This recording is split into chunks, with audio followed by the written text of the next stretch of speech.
Live, and we are live. Oh, and we have some new people. We have Gerald. Hello. Good morning. Hi, everyone. We are live now on YouTube. 2 seconds in. Yay. All right, everyone. It's a twofer. You get Elizabeth Ann West and Ryan Rivers. That's the surprise guest for the first hour. Welcome, Surprise. everyone. I was surprised. Were you surprised? I was very surprised. I was. No, we know Ryan on the channel here. Great session a few months ago with me and Steph, all on fine tunes, and now Ryan is part of staff. So, yay for that. You're lucky. Working on some exciting stuff. Yeah. So, did you see the news about Gemini is now offering fine tunes? I did, and I have to say now I might be a little bit more interested in what Google is up to. You know, they've been a bit behind the curve. They're about 18 months behind, and you know, I think my heart continues to go back to OpenAI, and but then Anthropic threw us a curveball a couple weeks ago with Claude 3, and now I've kind of let Playground. We're on a pause. We're on a break. We're on a break while I play around a little bit with the various models of Claude 3. But now I'm a little interested now of what Google's doing, specifically now that we have a comparison. You know, how the fine-tuned model, the process is going to compare to what we're able to do right now with OpenAI. I thought it was very interesting. They're calling for at least 20 samples as the minimum for their fine tunes. Big difference there. OpenAI requires as little as 10, which until we did 10, I don't think that they knew that worked, because when I posted about that on the developer forum, they were all really shocked of like, she did 10, she only did 10, you only did 10 samples. Like, they acted like it was a big deal. And I'm thinking to myself, why did you say 10 if you didn't know if it would work? But yeah, I mean, I think, again, I think we've talked a lot about this before. I mean, obviously these models and all of this was not developed with fiction writers or even, I think, long form writing involved. And so, you know, these types of things, you know, they go off of number of tokens. And so, you know, if you're doing help support, for example, and you have relatively small responses, 20 plus is going to be a representative not sample. enough. But if you're writing in the way that we do, more long form, you've got more tokens. And so 10 samples from our novella is going to probably surpass 20 samples of, you know, a smaller chat correspondence or something like that you might be trying to fine tune. So and we're seeing that. That's why FFA is here to that's why we're here. Interpret and translate these things for the fiction writer. Or just to hack them and break them and see what they can do that they didn't think that they could do. We like to do that too. We do have a tendency to do that, don't we? We used it not as it was intended, but it works. It's not, we don't set out with that intent, but we are curious. So I wake up in the morning just with the penchant to, what things can I break today? Yeah. I like that you rub your hands while you that's a little bit of my inner toddler. It's like your super villain. It's a super villain using her powers for good. And that's probably a whole series idea right there. Although I think that just makes you a hero, doesn't it? I think so. It's like that anti-hero trend. The anti-hero. Taylor Swift's got a good song for that. All right. We have a lot of people in the chat this morning. Good morning. Or afternoon. I think it's afternoon where Adam is. But we have Rick and Chutzpah Goodfellow and Jess and Ingrid. Hello. Hi, Gino.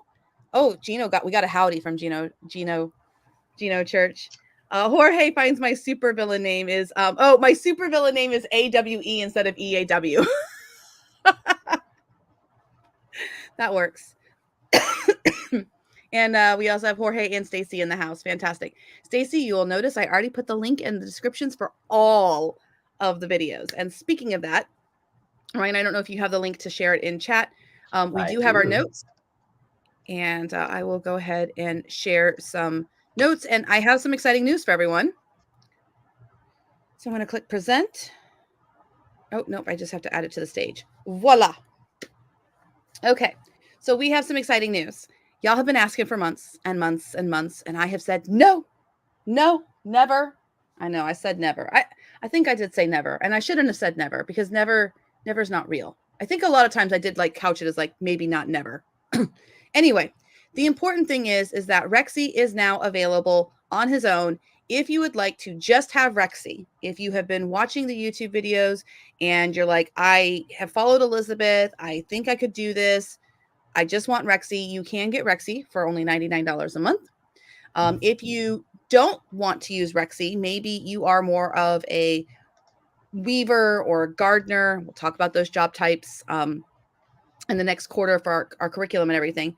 If you are somebody who's like, I don't really want to sequence like she does, I just want to use the foundational tools or tools that I'm already comfortable with, we also are now offering the Academy Lab Pass for only $99 a month. Now, what's the difference here?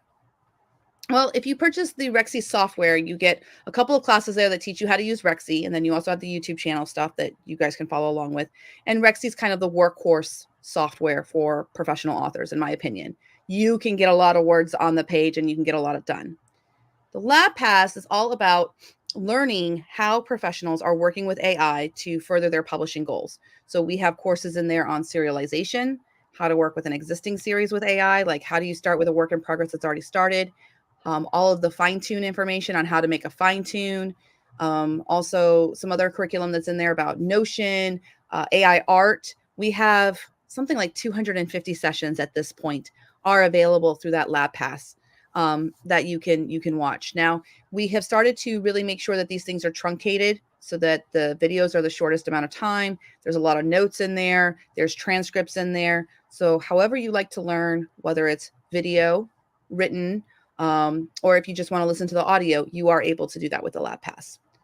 And then finally, we do also have still our great deal where you can get both the Dino bundle and Rexy and the Lab and Rexy for $159 a month. So those are the options. If you are currently an FFA member and you want to make changes to your account, you can always take care of that inside of Teachable, or you can email us if you need some help with that.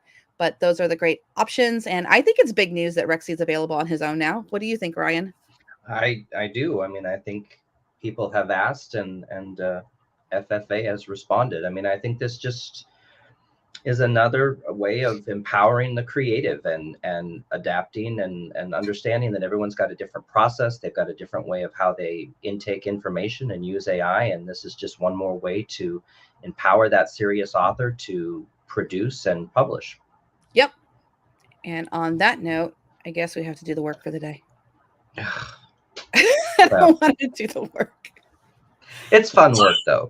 It's fun work, though. It's play. Yeah. It's play. Okay. So those of you tuning in, our topic for today is Claude versus fine tune, the head to head. Unfortunately, I only have Ryan for an hour today, so we can't use his fine tune today. Wah, wah, wah. But that's not like we won't ever use that. I think that might be a future session. What do you think? Sure. Yeah. I like how you spring that on me in a live. Like, what am I going to say? No. Yeah. Your fine tune's better than mine anyway. Oh. Okay. It actually is. He really did do the in-depth analysis that I did not. As I shared that little short, I made my data set like a crazy person of just grabbing a bunch of different pieces from different books. So today I will go ahead and share, I suppose, my Easter novella. I don't really want to share this exactly, but it's probably fine for the next couple of weeks. I will say that this is probably not going to be on. If you're watching this later on, there's probably not necessarily going to be this link for the superstructure. So this is the novella that we are working on. And what I charged myself with was a Jaff novella. Why Jaff? Because that's the only fine tune I got, guys, right now. I'll have other fine tunes soon for other different genres and things like that, but that's what we're working on today. Okay, so for that, let me hop into it here. I know I'm a bit of a mess this morning. Okay, so you guys are very familiar with the novella, the superstructure by this point. You all know about auto write and construction. And a little bit of kind of a spoiler alert. Ryan and I were working together last night.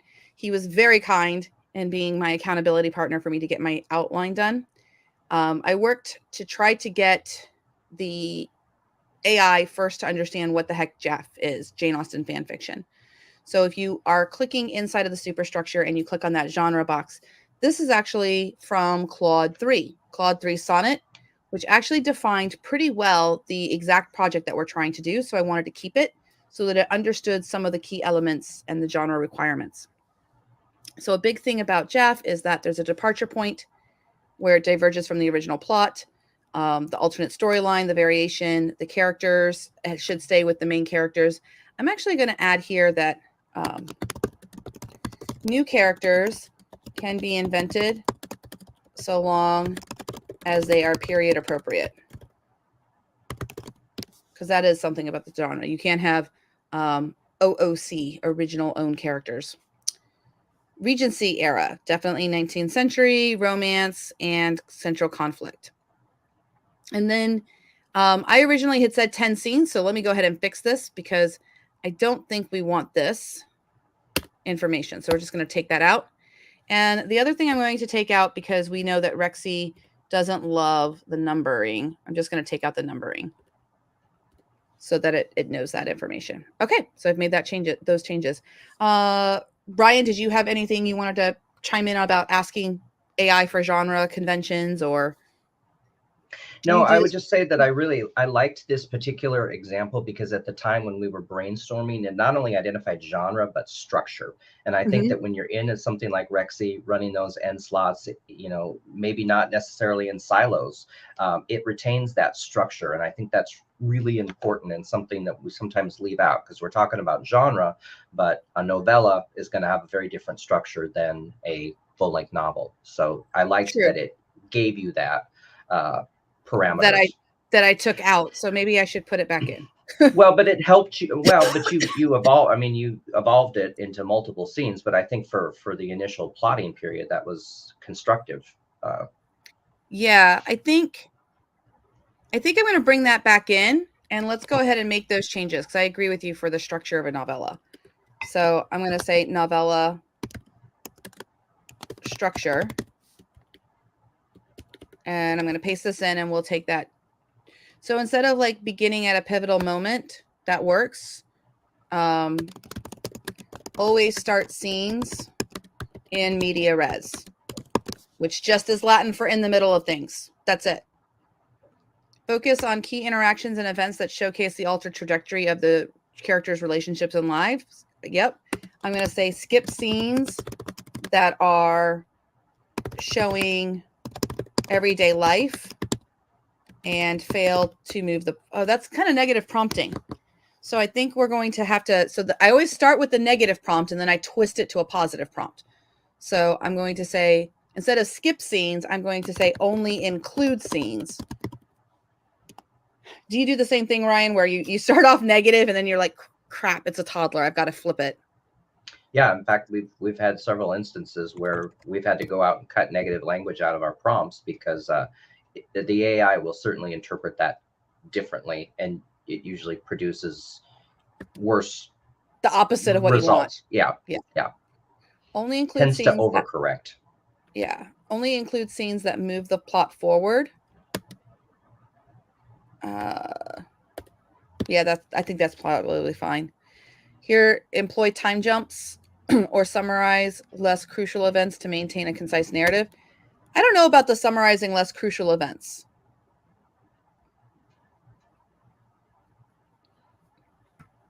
You kind of said it with that sentence that you added, so maybe just strip it out. I think employ time jumps or communicate less crucial events through dialogue and short summarization. There we go. We'll give that a shot. I hear what you're saying about like only include the scenes here, but if there is a gap that it has to communicate because it jumped the scene, like let's say there was a conversation at breakfast, it's hard because I think the AI is going to do as you know, Bob's. I think that's what it's going to think that this means is to do a, as you know, Ryan, yesterday when we worked on this outline, and we Right. don't usually want that in fiction. No. But we'll leave it in for right now, and we'll see if it starts causing the as you know, Bob's, and if it does, then we can fix it and we'll take it out. Highlight the most significant moments of character development and relationship progression. Conclude with a scene that provides clear resolution to the main conflicts and offers a glimpse. Perfect. Not I was gonna go negative and I'm like, flip it positive, Elizabeth. Circumstances of minor characters may remain unresolved.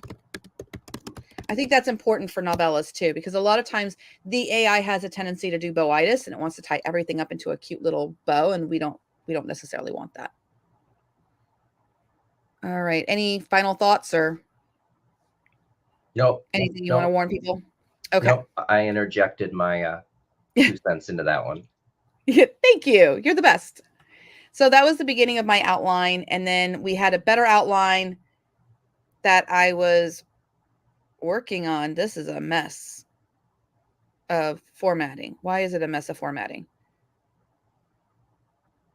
Well, so, okay. I originally was planning this thing to happen over 10 days.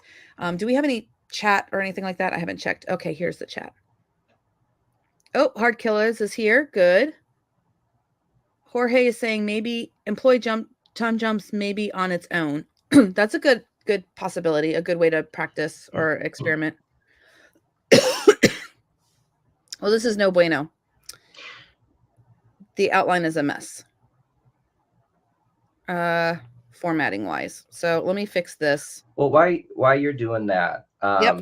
I think it would be instructive to talk a little bit about how you went about constructing this outline, because originally what had happened is you did a little bit of brainstorming. Mm-hmm. And I think we started in Claude, We and you did. We said, started in Claude Chat. give me three ways to Yep. write an Easter novella, and you kind of had a rough idea. You kind of wanted a comedy of errors type thing. You had your point of divergent, and I think you got some ideas there. And I think what you usually did is you hybridized two different ideas and turned them into one. And we started to plot out the 10 scenes, and you weren't getting what you wanted. And I think we spent quite a bit of time trying to get the AI to do exactly what you wanted. And your prompts got longer and longer because the story was evolving in your head. And finally, you just said, I just need to write this down. Like, I need to Yeah. step away. I don't need AI. I know what I want to do. And so you said, and it's going to be a lot faster for me. And so you spent, the hour and a half that you needed. And when we got back in touch, you fleshed out 11 scenes and you typed those notes. You built up and beefed up that summary. And then what we actually ended up doing is, once you had that Elizabeth Ann West generated outline, you were able to use Claude. I think we used Sonnet to enhance the rest of the scene. And I think that's an important Mm-hmm. lesson, because I think sometimes with all of these new models and all these context windows getting bigger and bigger and bigger, we lose sight to, EAW 101, which is don't be a T-Rex. Yeah. And, sometimes it is just easier to do it yourself. And I think learning when it is time to step back, do it on your own. I think it is instructive, and I think it certainly frees up your creativity, because when we saw each other again, you were all excited, you were ready to go, you knew where the story was going, and it was able to finish the rest of the outline because you had given it a prompt in your voice, in your style, in an outline that it was able to finish. And I think you had a much more constructive end to that, where you were able to kind of wrap that up. Yeah. So we did start off in Claude Chat, and I was kind of like showing where we were while you were talking and explaining what happened. I think, you know what, it was about 45 minutes we played yesterday afternoon, because it was after our meeting on Fine Tunes, and then before you had to go pick up your son, Mm-hmm. and I had to take my daughter to volleyball. Mm-hmm. The joys of being single parents, right? We're part taxi, part writer. uh, I was literally sitting in the parking lot while my daughter was at volleyball on my iPad, handwriting out the story ideas. because I know you had asked and you were like, where is all this information? And I do actually have where I can show people what I did. Let me present just so,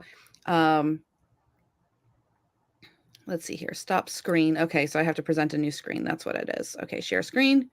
Yep. And then it's going to be the window. All right, you guys, are you ready for this? Don't judge my handwriting, please. It's Chrome atrocious. has lost permission to capture your screen. That's strange. Obviously, Chrome has something to say about your handwriting. Apparently.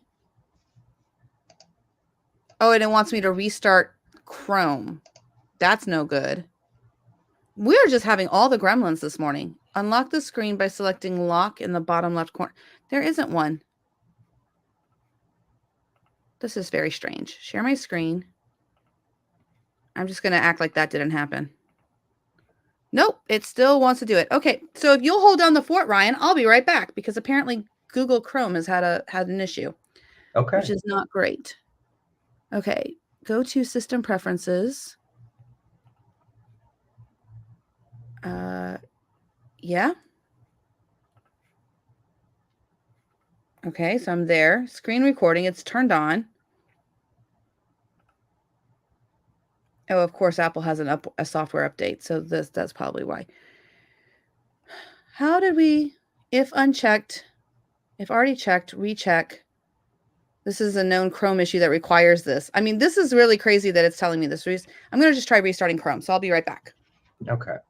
So Jorge's asked me, how many fine tunes do you have? And I have 2 fine tunes. I have one for my kind of comedic, cozy mystery genre, and then I have one for my more spicy romance genre. Obviously, 2 very distinct genres in there. And I use the same process for both. They data that I basically did an analysis on individually to kind of begin to look at the commonalities of the words and the phrases that the AI used to describe my writing. So, for example, the word snappy kept coming up. I used snappy dialogue, which is not an adjective that I would have come up with on my own, but it's a word that the AI recognized. And yes, Jorge, I do have plans for more, but I'm having so much fun with the fine tunes that I'm using now that I kind of want to use those up too. So. And All she's right. back. Yeah, it was literally just Chrome having a conniption fit. So I'll do a new window for Chrome, and I just got to get all the Notion notes back set up. That's the only downside. So keep talking, Ryan, whatever you're talking okay. about. Sorry. I thought you were going to show us. So, I mean, you know, what you're seeing here, I think is just, I mean, you can see that the level and the specificity that Elizabeth, you know, was getting out of her outline. And I think it really deblocked her, I guess, so to speak, where she was able to come in. And I think, you know, I don't know, we kind of wasted 45 minutes trying to convince the AI to do what you wanted, when in reality, it probably would have just been best. And I think it's just a good reminder, because I have had several of those moments this week too, where I think sometimes it's just better to step back. And I think sometimes that tactile pen to paper, or, you know, writing on a tablet is the best way to go. Yeah, so this software, because everyone's going to ask, this is called Good Notes. It's free. Like, you can get this on PC, Android, Apple, and then you can pay for it, and it's like a once a year license kind of a thing. I'm in love with it because I'm now like doing digital planning and everything. And I've always loved paper like this, where it has the column on the left hand side, so you can kind of like put notes in the margins. And then all I did was just like I would in my let's see if I can zoom in a little bit so you guys can read it a little bit. I know my handwriting is crap. It's okay. But this is literally how I would always write, even from the very beginnings of my writing process. It's digital, but I used to do this in composition notebooks. Does everybody else like abbreviate their characters by like initials? Like E talks to D about letter. She confesses how concerned she is. one of the questions Ryan had was like, can you just tap this and turn it into text? And the answer is yes, but my notes are shorthand, so it wouldn't make much sense. Leaving Rosings, Charlotte knows, Mr. Collins is oblivious. Even if that was in text, the AI wouldn't necessarily know what I'm talking about, but it means something to me that she's going to know, like, something's changed between you and Mr. Darcy, he kind of a thing. So let me know in the chat or in the comments section if you use GoodNotes.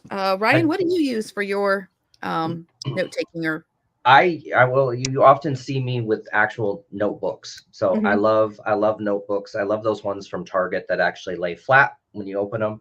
So I always carry around a notebook and pen and paper. I don't, and then I often do what you did. I did it yesterday when you were working on yours. Is I transcribe my notes because typing them out helps me clarify my ideas, gives me a little bit more structure. And then one of the things that I've been doing then is once I get those notes, I run them through Chat GPT and just say, can you help me clean these things up and just better organize them? And I have found that to be a pretty good way of, I think in some ways that someone would take raw transcription and clean it up a bit. So, and I dropped the link for GoodNotes into the chat. So, oh, thanks. That's fantastic. So I'll Harper share. uses GoodNotes. She loves it. Yay. See, I knew Harper was one of us. Yeah. All right. So going back to our process yesterday, and I'll kind of like type this into the notes a little bit. So for the outlining process that happened, what happened is we started brainstorming in chat. Am I showing the right screen? Yep. Am I typing? Okay. So we started off in Claude chat. That was the genre expectations. That was, give me 3 ideas, type prompting, and then prompts to refine those ideas. And just to show you what we meant by that, here is one of the chats that we were doing. So you'll see here that it was started off thinking I needed 10 scenes. I have expanded that to 20 scenes. Honestly, this is probably going to be a novel. That's okay. It's okay. It's fine. But it would give me ideas. And this is what Ryan was saying, where like my prompt got longer and longer and longer, because originally I started off with just this little line. Give me 3 ideas for an Easter-themed Pride and Prejudice variation novella taking place at Rosings. Starts in media res with a new change in Elizabeth and Darcy storyline, adds romance and drama, ends with them kissing, engaged, ready to travel to London, where Darcy will speak to Elizabeth's uncle. I originally envisioned this story was going to all take place at Kent. As I was working with the AI, which often happens, I got a better idea. So I decided it'll start there, depart from there, and the main action of the story will happen in London. This is also chain of thought prompting, because this is all very much like it had the information here of what the genre expectations were, all in this chat. So remember, when you're working with a chat bot, everything that's in that chat is going to influence what the next response is. And I think that that's why we started getting diminishing returns, because you can see I did it 1, 2, 3. And I mean, I got like, no, I mean the original letter. So before the story starts, Mr. Darcy has proposed and Elizabeth rejected him. I was a little bit not clear because I was frustrated. I'm sure the AI was frustrated, if it could be frustrated. We were just going back and forth. And then it was like longer and longer. I mean, at this point, we're getting a paragraph of information. And then finally, I got to the point where we decided chat wasn't going to help me at all, because I can't edit what it's doing. So instead, we hopped over into the API, which everyone has access to now. And in the API, what I did was, I think this is from yesterday. Yeah. This is all notes from me. And then this section right up here, let me get to it. You guys, this is crazy. So this is all of the notes I typed. Once I had the story halfway done, then I could kind of see the second half of the story. And I was stuck. So all in all, I'm going to chalk this up to then hand wrote. And there's another part of my process that I haven't talked about on the iPad. the wonderful Jane Grix, who is another Jane Austen fan fiction author, and she and I have been friends for over a decade at this. Oh gosh, it's been a decade. I think it's been a decade. No, not quite a decade. Thank goodness. Okay, we're not that old. We've been friends for a long time. Since like 2018, 2017. Yeah, maybe, nope, 2016. It doesn't matter. We've been friends for a long time. And she helped me talk out my story. Ryan, do you ever have to talk out your story plots with someone? Or are you Yes. just all self-encapsulated? No, I do, because I mean, you get into your head too much. So I'm going to chalk it up to labor hours for the outline. We'll be generous and we'll say 4 hours yesterday.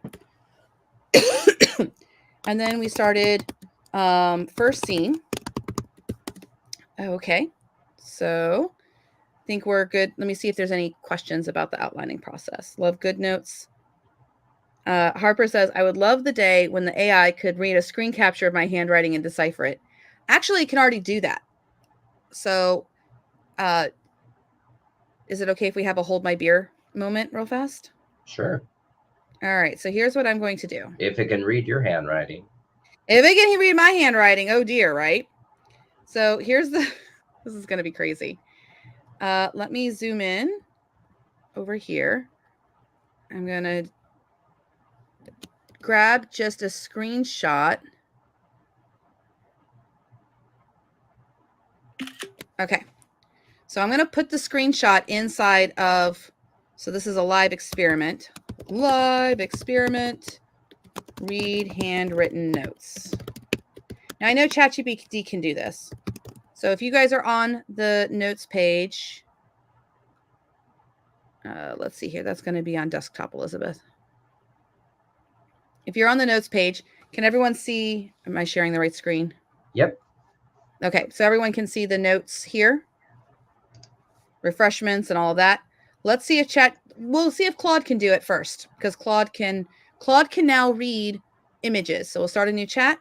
I'll upload the image and I'll say, read these handwritten notes and turn it into text notes. Let's see if it can do it. And we'll come over here into a new one and we'll give chat the same option too. So desktop, screenshot, open. And let me grab the, oh my goodness. You guys, it's doing it. I'll give it the same prompt. That way we're even Stevens. Look at that. Here are the notes. Oh, now this is Claude with any potential sensitive. There's no sensitive details. It's an outline for a book. E talks to D about letter. She confesses she is concerned how long without mutual respect. During proposal, they work together to correct a mistake. Jane and Bingley may offer my carriage for tomorrow. I love that the conversation at the end between Darcy and the housekeeper was apparently so spicy that it had to be omitted. Like that had to be censored. Oh my gosh. Omitted. What was he asking her? About rooms, mistress suite to be, because of the mistress, I bet. The word mistress. Mm-hmm. Uh-huh. Let's see what Claude or what AI or ChatGPT. ChatGPT turned it into code. Which is, it's a choice. It's a choice. The word susp is assumed to be an abbreviation for suspect, and the text in brackets like Darcy buys boy toy to sell. That's a whole other subgenre of Jaff. That's not what it said. That's what he was talking to the housekeeper about.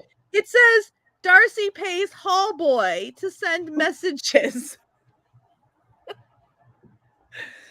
Okay. Well, it's an entertaining exercise. It's an entertaining exercise, and honestly, I did not write these notes with the intention of an AI reading them. If I was, I probably would have been a little bit neater in what I was doing, but there you all go. AI can read your notes. That is crazy. Kevin Kevin McLaughlin actually had told me about this at the Future of Publishing Mastermind. This is actually one of the ways, and he's also a member of the FFA and an admin of the AI Writing for Authors group.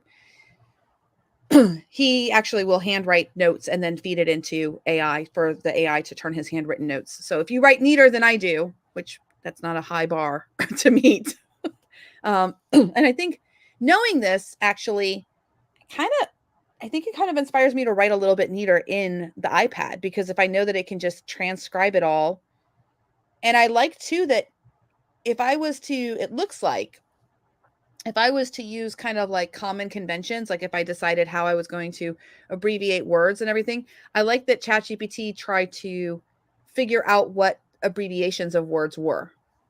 Yeah. And it was pretty on par. So I don't mean to harp on this point, but I mean, I find in general writing process to just be fascinating. And I mean, somebody who's as prolific and has some longevity as you, this is a perfect example of how AI is disrupting, so to speak, your own writing process. Mhm. You are still figuring out how to leverage these tools. And I think actually saying 4 hours, I don't know that it took you that long, because I think once you figured out what the process was, you went. And just to add, Elizabeth, she has copies of Pride and Prejudice in like every nook, like she whipping them out all over to check references and stuff. And yeah, well, she's even, what you have, like a pencil case too, don't you? Your I do. PNP. Yeah. So, I Yeah, and a mean, Jane Austen mug. I'm a little obsessed. but while Elizabeth was plotting, she was looking up churches from that time period, because she wanted to know Mhm. which church Darcy and Elizabeth were going to go to. She wanted them to go on a walk. She had a place in mind. She looked it up. She's like, no, that's too far. So it's just to show that there's a lot of human intervention Mhm. going on in here, and I think it's important, especially for those people who are, I'm not even going to address the anti-ARs, but the people that are just still not exactly sure how AI is going to fit into their process. It's still very much a human involved process. And I think, you working with Jaff in particular, that's your bread and butter. That's your sweet spot. And so it's not like you were coming up with a genre for fun and were maybe able to forgive some of the discrepancies. This is your livelihood, and this is your career. And so that takes on a whole different meaning, and that impacts your process. Mhm. So I also posted in my reader group yesterday that I was doing this. I was going to be live on YouTube and I was going to be working on this project. And I got multiple thumbs up on that post in my private reader group. So there's also this idea that readers are anti-AI. They're not. They are for authors and artists that they love, who are going to give them good stories. And it's been almost 2 years since I have published on my main name, Elizabeth Ann West, because things got so heated when I was working for Pseudo Right and all of that. It was like one of my tweets last year went viral around this time, and I got all kinds of nasty messages from people. So I allowed myself to kind of believe a limitation that I couldn't publish on Elizabeth Ann West because it would just attract too much lightning or whatever. Now I'm like, whatever. I'm not saying bring it, because I don't want to wish that on myself or anything. I'm not looking to attract that. But if it happens, it happens. Like if I perish, I perish. If I die, I die. So not literally, metaphorically in the Amazon store, to be clear. But I mean, it's not like I'm alone anymore. There's 5,000 people in the AI Writing for Authors group. This time last year, there was a couple hundred, yeah. because Steph only started that group last January. That group is only a year and 3 months old. So this feeling that we're all alone, we're the only ones touching this, I don't think that that's true anymore, even close. So No. I'm publishing on EAW ASAP. I really want to get this little Easter novella that's probably going to be a novel. So the storyline that I have, it's a little familiar. I was talking with Ryan last night when we were planning the outline and stuff. There's going to be a ball later on where Caroline Bingley has to misbehave at the ball. And you want to go with what you suggested? Well, I don't remember what I suggest. Something You were like, physical, "Did she like she spill pulls a, wine?" yeah, she spills a drink on I was like, herself, "I've or done that already." yeah, yeah.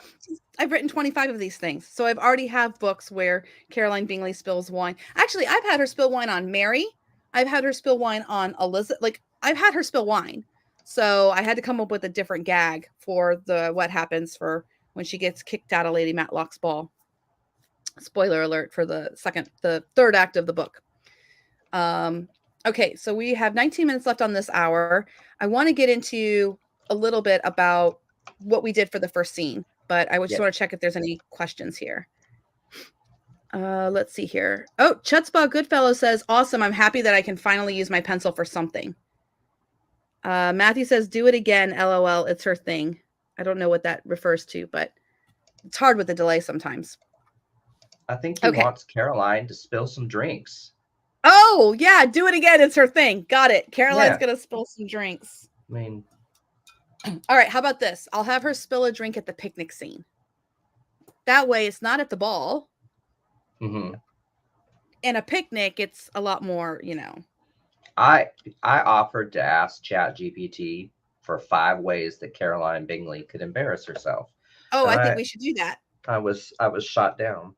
No, you could do that. You could do that. Are you able to share your screen at the bottom? You want to do that real fast? Because that would be a fun activity. We're still in the brainstorming portion of this Write the Book. We can, but why don't you show? I mean, okay. Why don't you show them what you did? Because that's the cool stuff. That's the cool stuff. Got it. All right. So back to our regularly scheduled programming. So the next thing that happened once we were in Workbench, which is all that Claude calls, I wasn't working with Rexy quite yet, but we had the scene, we had the outline and everything. And then I was like, go ahead and write scene 1. And I didn't keep the messages here because I actually copied them into my Notion. I know, Elizabeth copying and pasting. But sometimes I find that when I'm working with AI, before I go into Rexy, I kind of do sometimes like, I don't want to say the simplicity, but like I get into a different mindset for me personally when I'm working with Rexy. When I'm in Rexy, I just like, I feel this, and it's a me thing. It's not like everybody's problem or anything like that. It's just like, I got to get the words. I got to, like, I'm just in a different mental mindset. When I'm in the playgrounds, I feel like I've given myself more breadth or space to not be final on things, not be strict with my prompting. I'm just kind of exploring. I'm just kind of like meandering. So the scene 1, if you come down to the Easter novella and you go to on the main superstructure, I've started not keeping everything in my auto write. For those of you who are in the know, we now have a process that teaches using your auto write as your end slots so you can like infinitely loop. It's a very complicated methodology, but it is one that we do have available. So my scene 1 is actually down here. And the outline, this is actually the outline that's all messed up in the formatting, but it's got some of the information there. So scene 1, I was kit bashing. So the left-hand side, this hot first scene, this was this Opus or Sonnet? I don't remember. It was Sonnet. It was Sonnet. Okay. Mm-hmm. So this was Claude's Sonnet. Now, what happened was my prompt just said, modern audience, a fiery and passionate tone between Darcy and Elizabeth, approximately 2,100 words. It wrote me all the way down, and it got a little PG-13. It got a little like they about to go find a room somewhere, which, I mean, that's not a problem in and of itself, except for the project that I'm doing right now is not what I wanted that to happen. So that first version there wrote 2122, and I'll go ahead and put that in there so you guys know. 2122. Okay. So this first one on the left-hand side, the whole premise of this, for those of you who are familiar with the story, I'm picking up the story right where she has read the letter from Mr. Darcy. And now she's like storming off and she's going to run into him in the stables. In the original story, they do not talk again. In the original story, he leaves the next day. But this is what Ryan was saying. I had to go check that because the actual timeline I have to play with here, she gets the letter, there's a whole day at Rosings before the gentlemen leave the next morning. So I have room to play with to make a alternative situation. Now, Ryan, you had a part that you really liked about this first one. I think where they were arguing with each other.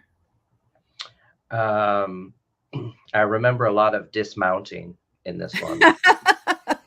Yes, Ryan focused on him dismounting from his horse. Ryan enjoys Pride and Prejudice for different reasons. Well, actually, no. I think you enjoy Pride and Prejudice for the same reasons I do. I've never read Pride and Prejudice. Can I all I know about Pride and Prejudice is from watching your lives. I feel like I could teach a class on it now, but I've not. So I don't remember what I like. I mean, I remember I liked the fieriness of this one. I liked Elizabeth stomping around. I thought it, in terms of characterization, I thought it was much more heightened, and for a first scene of a first book, I felt like it was the stronger one. And I was impressed that it came from Sonnet, and it was also the longest scene that she wrote, because when you adapted your prompt, that second one was also Sonnet, and that was just kind of meh. It was okay. And then that's when you switched over to Opus. Yeah, and we weren't happy with Opus at all. Opus was a fail whale. So this first one on the left-hand side is where, and I mean, we got like this right here. Am I deluded? He murmured huskily. What if I did this? Slowly, agonizingly, he traced the pad of his index finger along the curve of her jaw and down the slender column of her neck. This is, in Regency, you're really kind of stuck. I always call it middle school hanky-panky, because like if all of us can kind of remember when we were in middle school, the first kind of times that you held hands with someone, or you may have kissed someone, and it was, those first emotions. That's what I always try to channel when I'm writing Regency, because the readership wants propriety, they want to pretend that people didn't have 14 kids in their family. Like, they like to have the idea that nobody was having sex during the Regency era, which not the case. You don't get 14 kids in your family by being chaste and pure. So at any rate, I liked that it did a touch rather than just immediately a kiss. They do kiss later. Now, the milk toast are kind of like meh. One is it picked up the elements. This is this third side over here. There he is dismounting his horse again. Yep. And I might actually work that in. So what I was working here is I was working on putting kit bashing here. So I changed the beginning. She's upset. She's mad about the letter. She tucks it into her pocket. Her eyes were drawn to a figure emerging from the stable doors, removing his riding gloves. I kind of like this part here, but I can't use this paragraph if I'm from her point of view, and I already have it where he's there. He's out the stable doors. So I grabbed this part here, the Miss Bennet. I didn't color code it. I should have.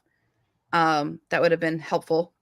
But I kind of like brought more of this side over than that side. And then down here at the bottom this morning, I was working on finishing the scene where it says right here is where I picked up when Elizabeth pulled away and stepped back. So all of this is my own writing right here. And I was working on finishing this out and tying it into the end of the scene on the right-hand side where it picked up the instructions that I gave it, where character motivation wise.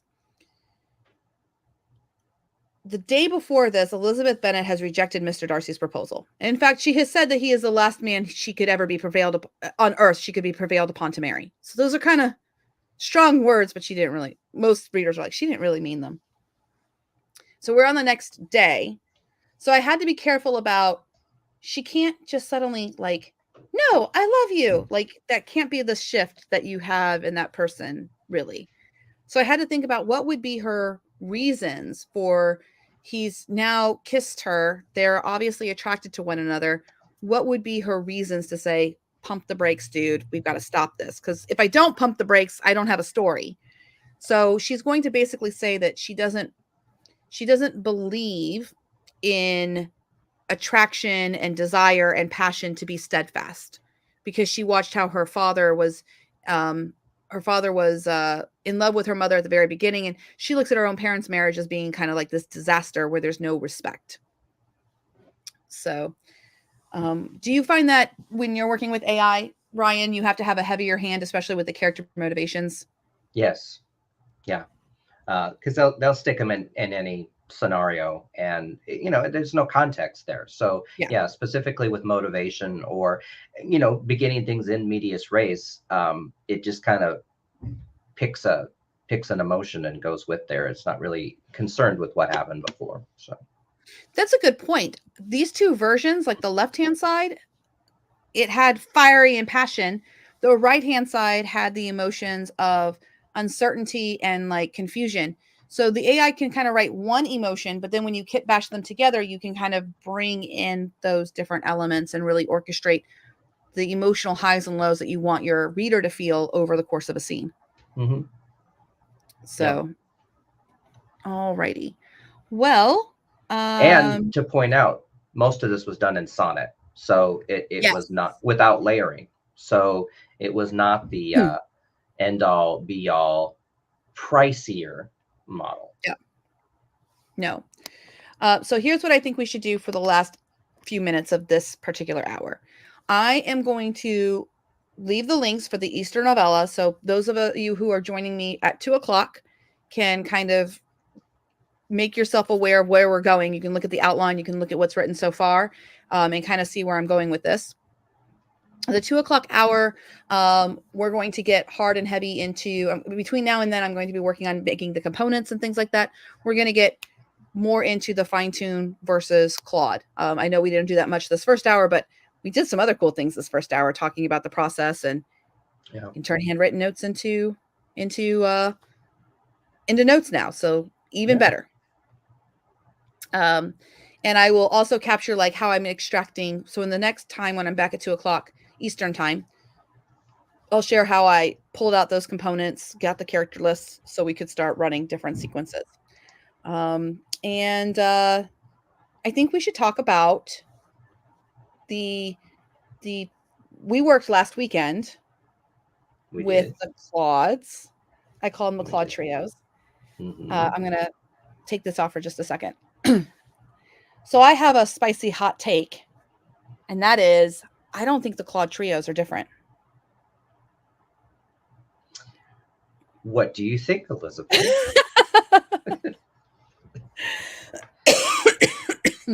Now that you've seen the experimentation, what is your hot take on the Claude trios? Well, my hot take is your theory is that the models are very similar. The differences being that there is a internal checks and balances with Sonnet and in Opus. Yeah. So haiku is just I wouldn't call it unfiltered, but it's just the initial response to whatever query. When you move up with Sonnet, something's going on the back end where the original output that would have come from haiku is being filtered. It's being double checked. Like, can you improve this? Yeah. That's why we're getting the Sonnet output in the way that we are.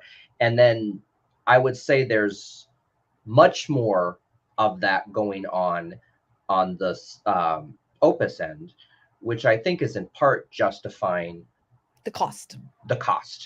Yeah. And I just to mention, because use me as your cautionary tale. With these workbenches in Claude 3, y'all are entering into a different territory, because with OpenAI, because of the varying context windows between Turbo and GPT-4, it was less easy to switch back and forth between models if you were working on long prose.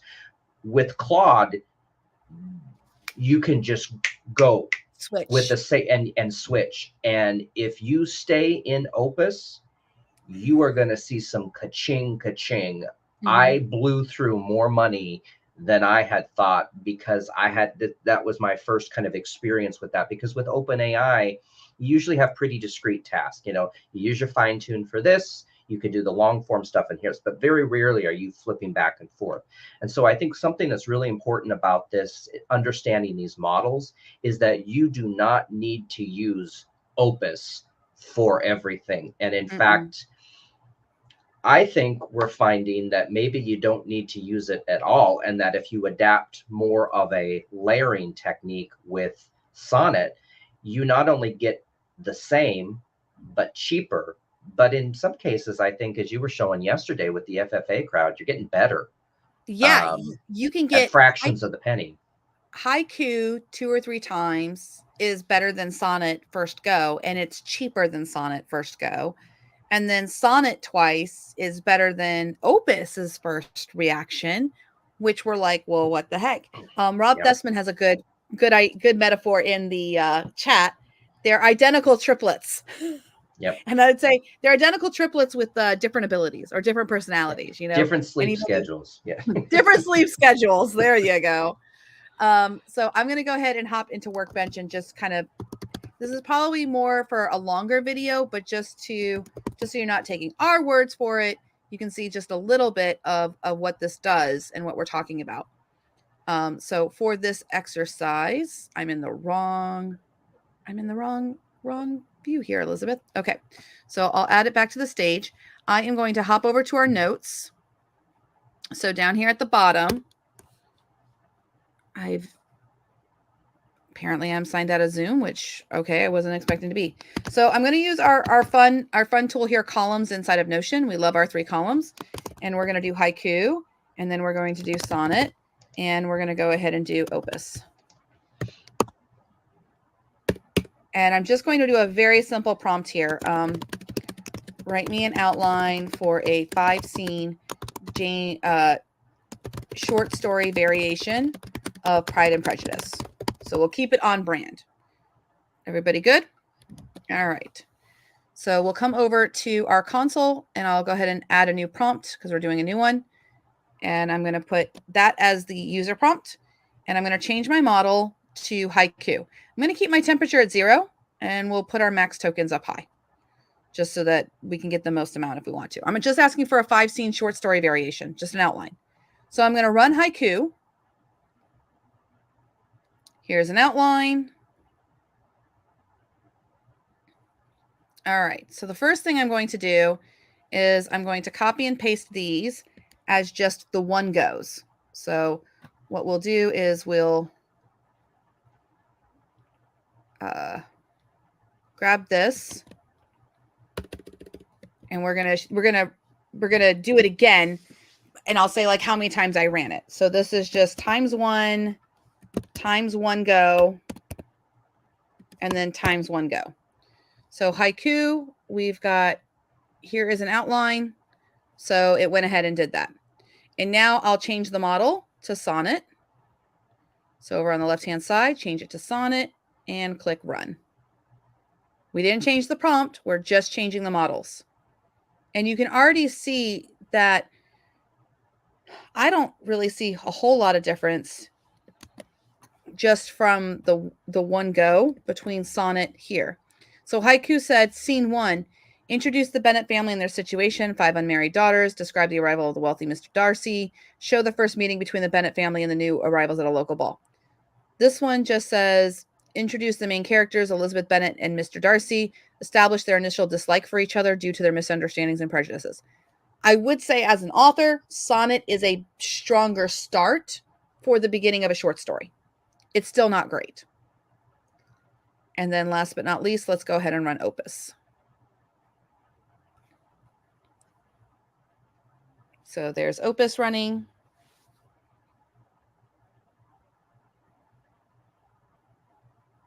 It's really just doing the storyline of Pride and Prejudice.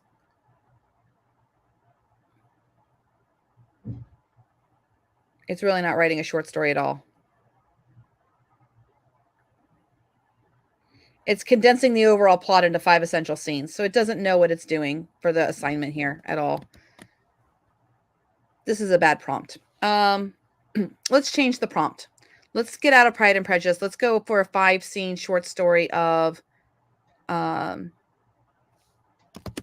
author stuck on her book. Sound better? Yeah. Yeah, because this is not, and sometimes this is how the experiments go. I know we're running a little bit over on time. Are you okay, Ryan? I'm good. Yeah. Okay. We're changing the experiment. Erase the other stuff. So just an outline short story of an author stuck on her book. There we go. Put this into here. And we'll start with Opus this time, since it's already scheduled there.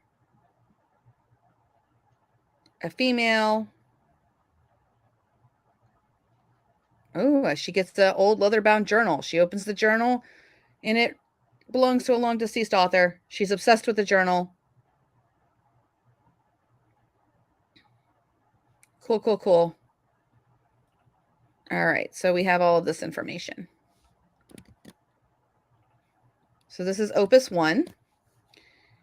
Now let's go ahead and change that to Sonnet. So I just click Sonnet. This is a feature of Workbench. You have to save these things or click Add to Conversation, or you lose it. And actually, that's kind of a pain in the butt, because like that, what I wrote is gone forever unless I copy and save it. If you're using this in Rexy, no problems there. Go ahead, Ryan. I've lost some stuff already because it is slightly different functionality from Playground. And so that's, of course, what I'm used to. There's Sonnet, and now we'll do a haiku. I will also sometimes inadvertently re-hit that run button, which will overwrite what was in that window. So yeah, if you work with Rexy, though, all of that just, it writes to your Notion. Okay, so here we go. Everything is, actually, haiku wrote the longest. Excuse me. Both haiku and sonnet named are Emily. And I don't see that much. No name, honestly. in Opus. Huh? No name in Opus. Yeah, Opus was the worst.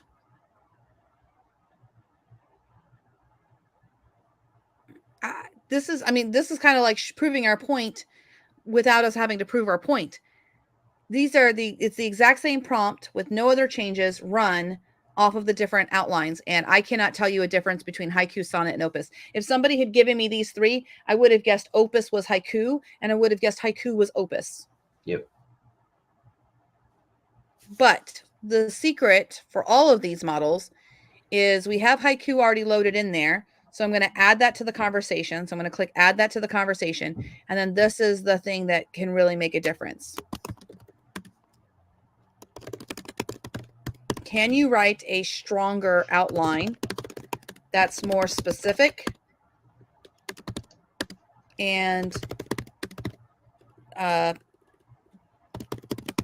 better for a short story that emotionally impacts the reader? So that is going to be our second run. So I'm going to click that and click go. And I'm going to put right here. So that was prompt 1, was this information here. And then prompt 2 is this, can you write a stronger outline? So we're giving it a chance to improve. This is haiku, y'all. Oh my goodness.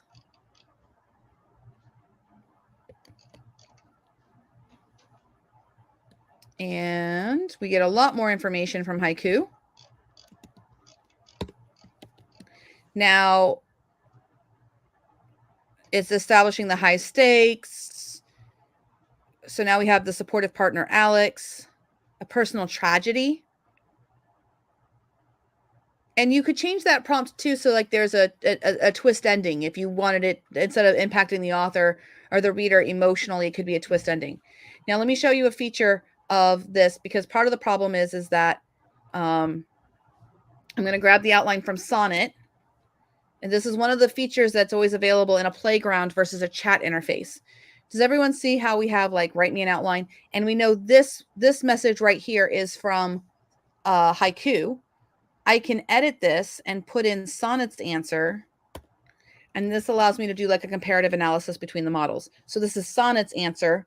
So Sonnet is improving Sonnet's work, not haiku's work. And then I leave that prompt as is. I change my model to Sonnet. And now I click run. Workbenches allow you to do a lot of experimentation with your prompting. So I almost don't even want to run Opus. Well, yeah. A chance encounter with a stranger. Your choices are a homeless person, a child, or an elderly person. Is very cliched. So this is Sonnet. How about a homeless man child? Oh, homeless man. And then we just get all three in there. Yep, that works. And then the same thing for Opus. I'm going to go ahead and grab Opus's outline, original outline, and bring that in to this middle section here so that it's Opus editing Opus's work, or Opus's work. So we click it to Opus and click run. Same prompting. So this is going to be all focused on that journal from the dead author. We have Sarah. So now the package is not just like randomly arriving. It's from her recently deceased grandmother. And now it's a note from her grandmother completing the story. So this is actually a situation where it has improved on the original outline into something better. I think it hurt us mocking it. I think it did. It's like, oh. They mocked us. It saw haiku spit out a better draft, and it had to say. Okay, so in conclusion, remove this. The reason we shared this methodology about, layering your prompts, always asking if you can improve the answer and everything like that. Much cheaper to do on haiku. The cost comparison. Haiku is 60 times cheaper than Opus. You could run haiku 60 times before it's the price of one Opus run. And I can't tell the difference in those outlines from haiku and Opus.